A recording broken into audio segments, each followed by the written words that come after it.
I thought for sure this would show the doctor was wrong, but I got the test back, and within a week I knew the kids were not mine. I came back from the dead and nuked ex-fiancé's life insurance money plans. So I will start this story by saying that I don't think I am a good person and a story with some collateral damage.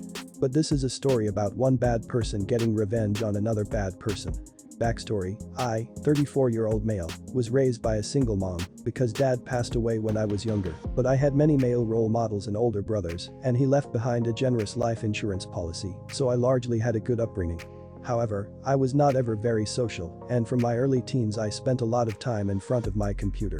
This habit got worse as I went to college, and it resulted in me spending 80% of my time gaming, working, reading, or whatever on a screen. As a result, I was not very attractive and quite obese at the age of 20.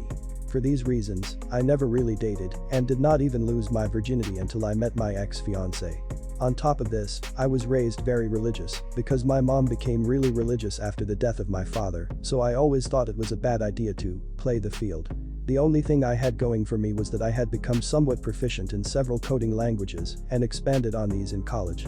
I would not say that I am a good IT person or coder, but with a little bit of coding knowledge and a lot of creativity you can create residual income streams, and I had a decent job in IT where I could work from home 3 days a week.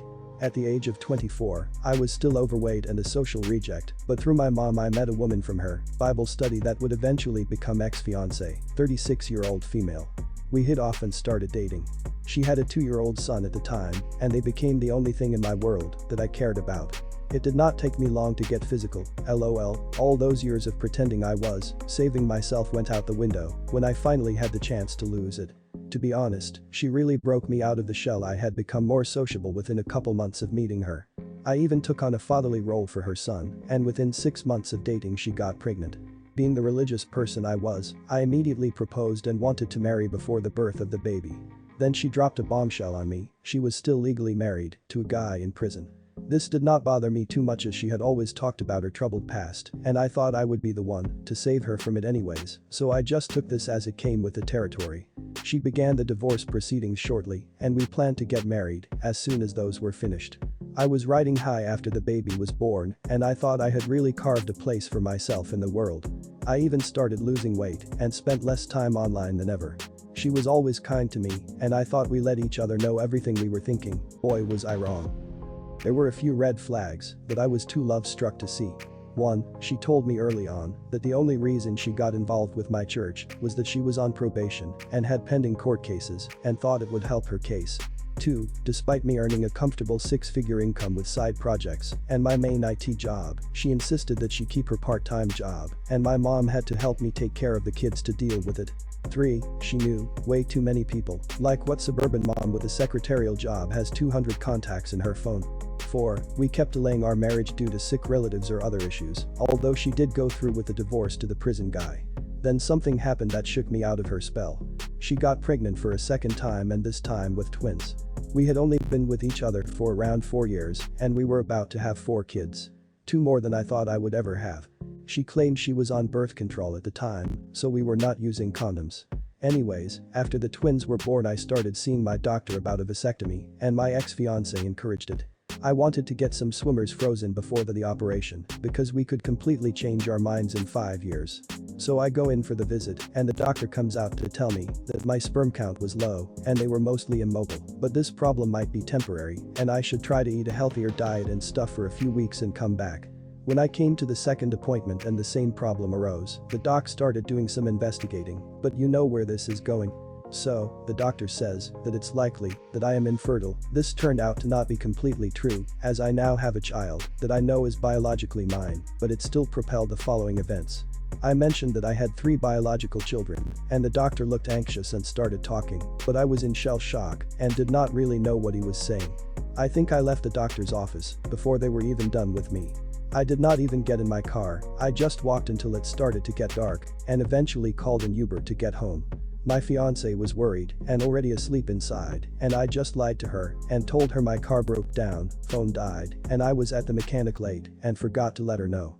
I fell asleep and woke up the next day and immediately got on the computer to research similar stories and started to give myself false hope.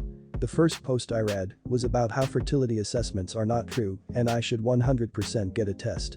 I thought for sure this would show the doctor was wrong, but I got the test back and within a week I knew the kids were not mine. The first person I told was my mom. I went to her house and cried for the first time in my adult life. She consoled me and then told me a story that I was never meant to hear. Essentially, I am the product of an affair myself and that dad actually died from an overdose on pain meds after he found out. Well, I don't know why the heck my mom thought this would comfort me, but in reality it just gave me an unhealthy view of women for a while.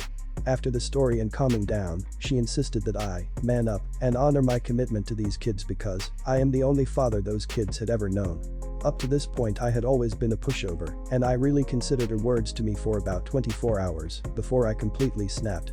I called my fiancé and told her I had to stay the night at my mom's house because of a family issue and she offered to make us dinner which I declined. At this point, the twins are about 6 months, the boys are 2.5 years and around 5 years old. I won't lie and say that I felt nothing for these kids, but it was hard to look them in the face and I knew I was done being their father. I knew this would tear them up and damage them, but I couldn't stand to hear them say dada to me because every time it was like a knife in my heart. I kept my cool and did not expose anything and my mom did not say anything I assume because she thought I was manning up. I spoke to an attorney because I wanted to get myself off the birth certificates of these children and I thought I could seamlessly slip out of this situation because we were not married. Unfortunately, after going through the paperwork and financials, since I had tangled much of our finances and I took on a fatherly role, I would be responsible for at least the boys' child support and she would get equity in the house and my side businesses. Basically, the lawyers said that I would likely be on the hook for something like 25% of my income for many years to come. I pretty much ghosted my lawyers after paying them their initial fee because I did not like the idea of state-enforced cucking. The revenge starts here. I started to make a plan to disappear and leave them all with as little as possible. The start of this was destroying all of my passive income streams and getting myself fired. Getting myself fired was easy, but it got a bit cringe. Basically did some of the stuff from Office Space, smashed an office printer in the courtyard, didn't do anything while working from home except send memes to coworkers, but I did not do anything to clients because my boss was actually a friend of mine, but my office mates had a good time watching this. After this, I did not even try to file for unemployment and began living off our savings. My ex-fiancé let me handle all the financials despite both of our names being on everything, so she did not notice our account slowly draining of money and the financials going to chaos because I left her checking account filled with a few thousand. Credit card debt skyrocketed because I stopped paying our cards. LOL, I sat there for months wondering if I should end it and follow in the footsteps of my would-be father, but ultimately decided against it. I got ancestry test kits for the kids in an effort to find who their actual father was because I was hoping to get them away from my ex, but this resulted in even weirder findings. Essentially the oldest child was a cousin or half-brother to his siblings, and so the prison guy's brother must have gotten her pregnant. Also, I did not see any family members from the test that I thought would be a good fit. So that was the end of that investigation. I also tried to distance myself from my mom as I had become disgusted by what she did to my dad and her newfound cheater allegiance with my ex. I formulated a plan to get away, far away, from everything by just vanishing on a hiking trip. I really hyped up this hiking trip and claimed I would be in the insert location here for a week alone with my thoughts in the trails. Before the trip I took the then around 6-year-old out for ice cream and cried for the second time in my adult life. The 6-year-old was obviously distraught over seeing his dad cry and started trying to calm me down. I guess I was crying that I had to leave him and I told him I was sorry dozens of times, but I think he was just confused about the situation. I was more concerned about losing him because I knew he was not my child and I was able to form a bond anyways. I left that afternoon and actually made my way to the lodge and checked in. Now the next part I will mostly skip because I am not sure if it was legal or illegal or whatever, but cut to 6 months later and I have a new name and live in a new city where I was able to restart my IT career and was slowly working toward my old income status again. I started stalking my ex on Facebook and other social media. I won't lie, it was cathartic to say the least. The chaos of them trying to get into accounts must have been hell, and she figured out that our comfortable finances were not so comfortable after all. Begging for money on Facebook is so trashy. Once again, I won't mention the legal stuff, but a lot of people went looking for me and I considered phoning the police to let them know that I was okay, but decided against it. Eventually had to pay a hefty fine for this, but it was well worth it. I worked on myself for a long time and got into great shape. lost my religion and descended into a hedonistic lifestyle. I became unrecognizable. I continued stalking this woman for about a year when I heard she was dating a new guy and got pregnant almost immediately. Of course, my mom was still in her life taking care of my supposed children while she was doing God knows what.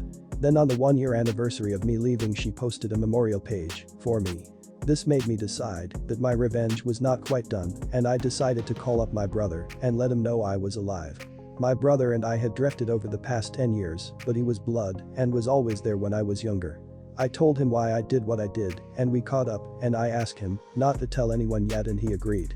But then he told me about my mom and my ex-fiancé suing my insurance company to honor my life insurance. Somehow, she had managed to keep up this policy going despite its hefty cost. The payout would be substantial 7 figures, and she would be awarded the premiums that she had paid since my alleged death if she won. Well, I am not the kind of uncivilized person that would defraud an insurance company, so I started my plans. I drove the 1,000-mile journey to my old city when I heard she had an upcoming hearing and listened to Highway to Hell half the way down. I went to the court early and sat down. Now at this time I had grown a beard, lost 60 pounds and generally looked good. I looked so different that my fiancé and mother passed right by me in the court without giving me a second look. I thought they would be meeting in a big courtroom, and I was already planning to barge in and yell something about objecting and being a cringelord like usual. But they ended up going to a small room with some lawyers from the insurance company. I decided frick it and knocked on the door several times until they opened it. They were all confused to see this scraggly dressed man with a beard, and I simply said, I believe you are trying to settle the issue of whether I am dead. My ex-fiancé realized it was me almost immediately and let out a gasp or something. But the lawyers were just confused. Everyone ended up stepping outside the room and a whirlwind erupted, and the bailiffs were called over. My ex screamed and slapped me, and they had to actually put handcuffs on her. This was a big deal for the insurance company, I guess, and the lawyer's boss or client actually showed up and asked for statements and everything. Even a detective showed up, and I started to regret coming, but I gave my statement and did not really lie about anything, but I was vague about where I was currently living. I ended up staying in town for almost a month, and it was a crazy month in a cheap motel. I showed evidence of my ex's cheating to anyone who cared, and I tried to meet with the kids, but the youngest did not know me, and the then 7-year-old told me to freak myself, which is fair, I guess. The police were pissed off and started civil litigation for the costs of searching for me. A detective or something actually flew in from another state to question me.